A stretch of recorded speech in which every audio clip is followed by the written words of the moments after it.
G'day, I'm Murray, this is my backyard, and today I'm going to take you through the basics of society garlic. I've grown garlic chives for years, I've grown chives for years. They have their place, I guess, but best of all, I like society garlic. I don't like subtle flavours all the time. I don't mind a bit of a hammer, which is society garlic compared to garlic chives or standard chives. It's quite powerful. It's very tasty, and unsurprisingly, it's got a lot of garlic in it. The flowers can be picked and eaten for salads. I've grown it from plants and division. I've grown it from seed. I'm going to take you through how I do both of those things.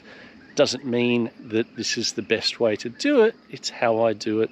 It works for me. And also toad protection in case you've got cane toads. So yeah, that's necessary for planting out young plants around here. Okay, seed raising mix.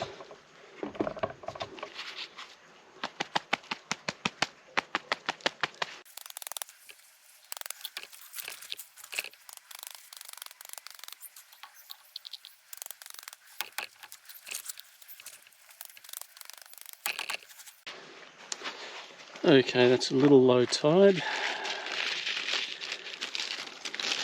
I have 42 seeds left. Yeah, I think it's 42 or 43. So that is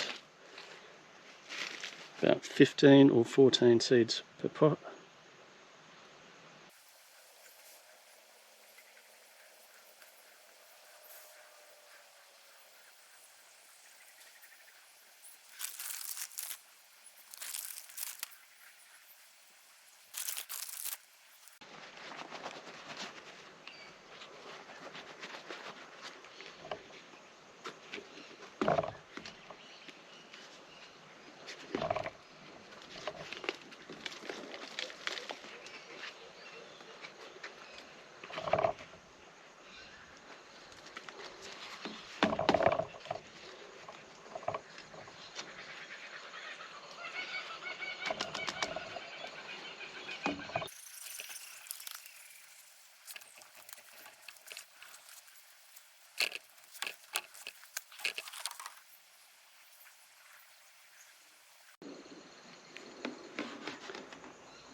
Here's my last batch.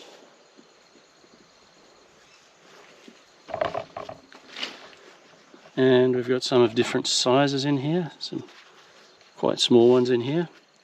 These had roughly the same amount of seeds in each pot.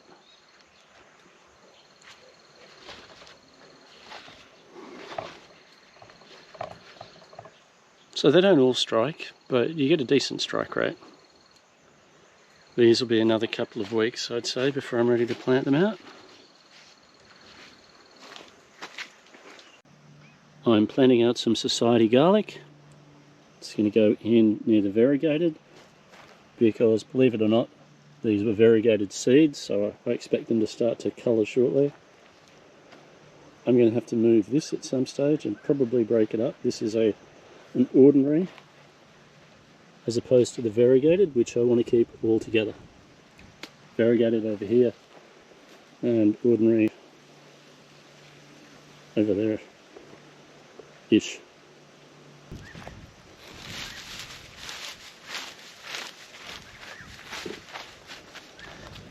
Okay, loosen it up a bit.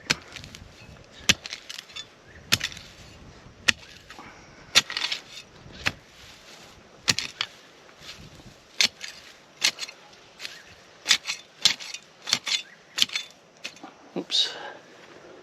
Since I added silt to this bed, it's increased the moisture holding capacity and density a fair bit. There's a lot more worms in here than there used to be. and it wasn't even that much silt.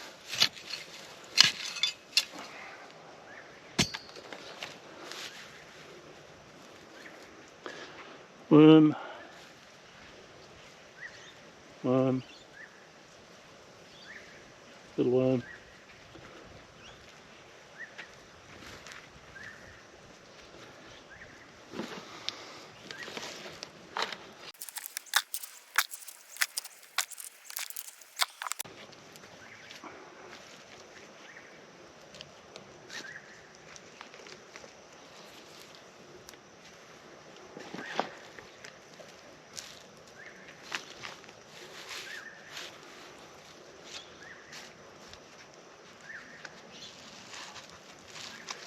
These are a bit dry at the moment.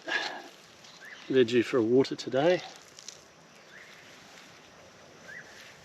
Every 2 days the nursery gets a drink in the warmer months, but these are still pretty dry. I expected them to be more moist than this.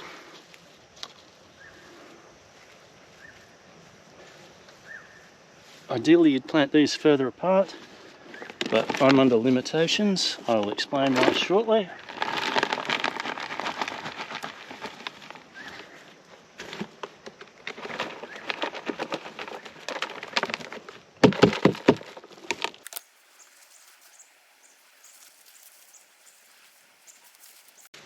Okay, this wireframe, shade cloth, little spikes down the bottom.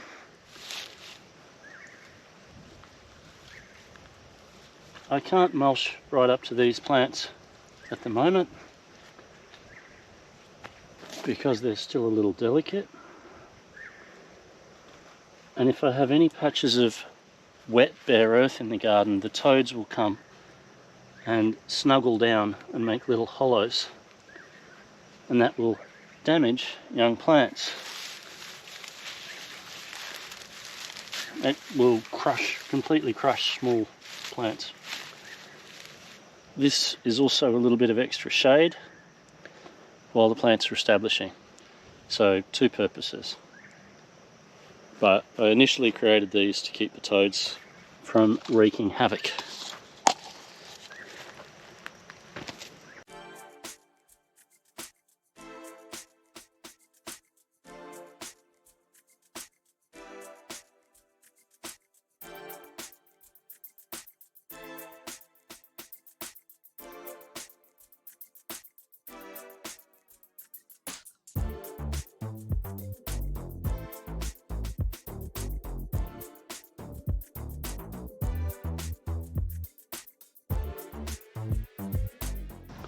This is about 70% shade. This, I think it's 40%, I'm not quite sure. These have always worked to stop the toads from damaging plants inside them. The tent pegs, as you can see, hold them down. And I probably should make some more because I've only got 2 of them. Of course, you always have to remember to water in new plantings. Over here is where I tried separating individual plants and planting them out in 3 rows. It worked very badly. I only had a few survivors in total. I mean, this area should be that thick with these guys. It should just be packed. But only 2 or 3 over there, 1 over there, and 1 over there survived, maybe 2. I didn't like the poor success rate with moving these out individually. So I started to do clumps. And started to do double clumps because of the limitations of those shade cloth bundles. And this is one here. It's done really well for itself. Here's a second one here. Again, double bundled. So since I know this works and I'm very happy with the results, this is what I do now. And I don't do that because I lost a lot of little plants out of it. Doesn't matter, I've got tons. To give you an idea, this started off as either 1 or 2 plants and has just grown over time into a beautiful monster. The 2 lots of society garlic, or the 4 pots of society garlic transplanted in 2 lots, are doing well. And I'm about to remove this, or some of it, and I'm going to chop down the plants a fair bit to take a lot of leaf material off, and I'm going to be placing them over here where I've prepped an area. I think I'll make 3 beds acrossways, maybe 4. We'll see. I'll try and get the first bed toward the back and see how many I can fit in, sort of leaving these plants in position. The issue I have, however, is that it's actively raining and I can't actually film this because the camera will get wet. Everything is pretty sodden. The camera's already getting wet. But it's really lovely weather to transplant plants. So I'm going to be taking some or all of this clump, maybe just half, because there's going to be a lot more plants in there than I expect, and transplanting them about 1 inch or 2 apart once I've trimmed them down. So yeah, I'm going to take some photos of the process and I can talk you through it, but I can't film it because I'm going to go put this under the house because it's too wet. So I started with a fairly large clump and I split it up. You have a white tuber under the base of these plants and you have to cut it at a certain point. You can sort of, it'll fall apart into big chunks, but to break it down into 2s and 3s like I have here, you need to cut it. And so that first bunch ended up with 1.5 rows worth, and I decided to do 4 rows. I got another big batch and I wanted to see how far that would get me with filling out the rest of the rows. It nearly finished it. I just needed 1 more little batch, and these are the last 4 that finished off the last row. There is this much left of the clump, and I'm trying to protect the camera with my hat. I'm pretty much wet through. This is a great day to transplant plants. I mean, except for the fact that I'm wet through. Here we are. I went with 4 rows.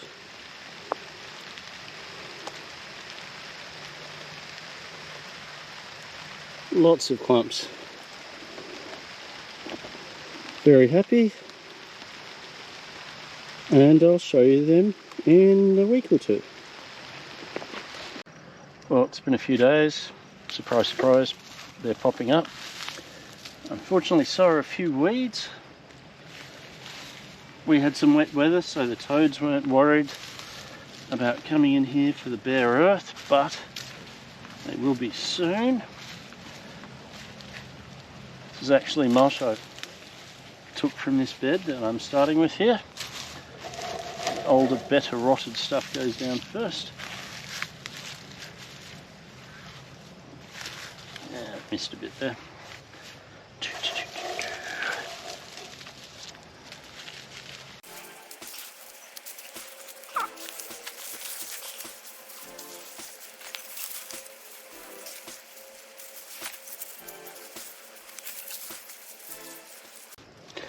I need a little more. Oh, this one just there.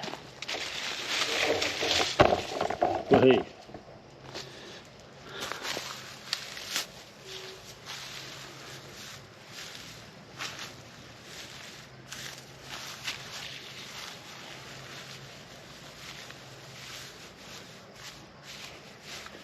Okay, we shall see how that beds down.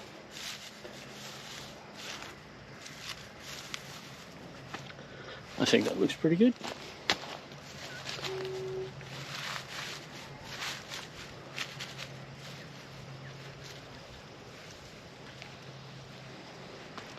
Okay, that is going to produce a lot of leaves. It's been a few weeks. These are big enough.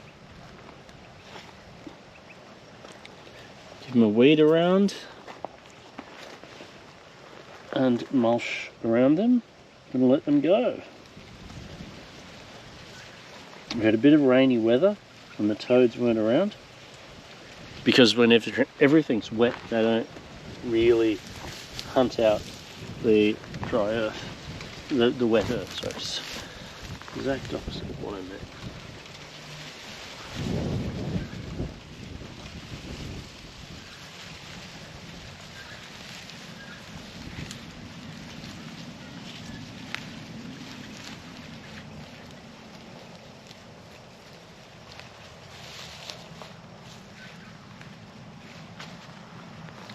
Okay, next.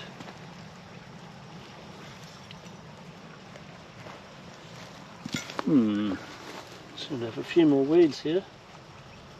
Oh no.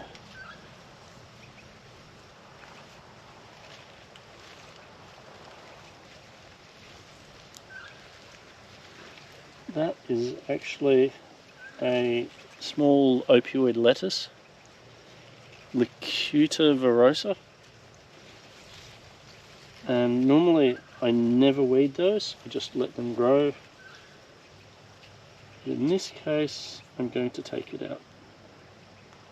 First time ever.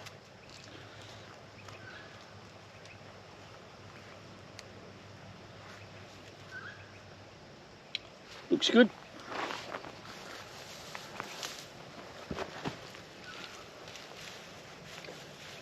One of the big goals here is to not leave any openings for the toads.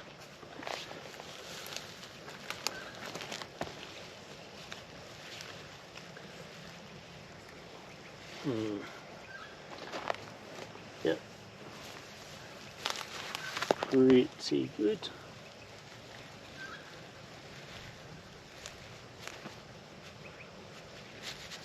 Yep. The other thing you have to do is to keep an eye on them, and if you see something's made a hollow somewhere, plug it up with pointy dry grass. Helps keep the cane toads out. There are no native toads in Australia. The only toads we have are imported, and the only one that I'm worried about is the cane toad, because that's what we've got here and I do not like them. Okay, sorted. This is a variegated form of society garlic. Pretty much the same flowers. And I'm going to be comparing this for my own purposes with normal society garlic and seeing if it's as tender and as tasty. That's basically it. If it's stringy, I'll just go with normal society garlic. If it's good, I'll grow both. And I've been through here and I have chopped the tops off all of these over a period of time because I ate them. Yeah, I love society garlic. Huge fan. So I'm just so glad I found it as an experiment to see if I liked it more than chives. I do, you may not, but it will have its place in your menu, I'm guessing. It's called society garlic because apparently you can eat this type of garlic or the flowers and your breath won't stink the next morning or a couple of hours later. Apparently that's where it got its name. If I'm wrong, let me know. But huge fan, love it, very happy to have it in my garden. Want more of it because then I can eat more of it. You can also do a kimchi with chives, and I'm hoping shortly to try that with society garlic instead of chives. Well, they usually use garlic chives, I understand. So that's one of the things I'm looking forward to, but I want sort of half a pound or a pound of leaves, and that's quite a lot. Okay, I've taken you through the basics of society garlic. I may be able to answer your questions if you put them in the comments. So feel free to like, comment and subscribe. I'll catch you in the next one. Have a good one.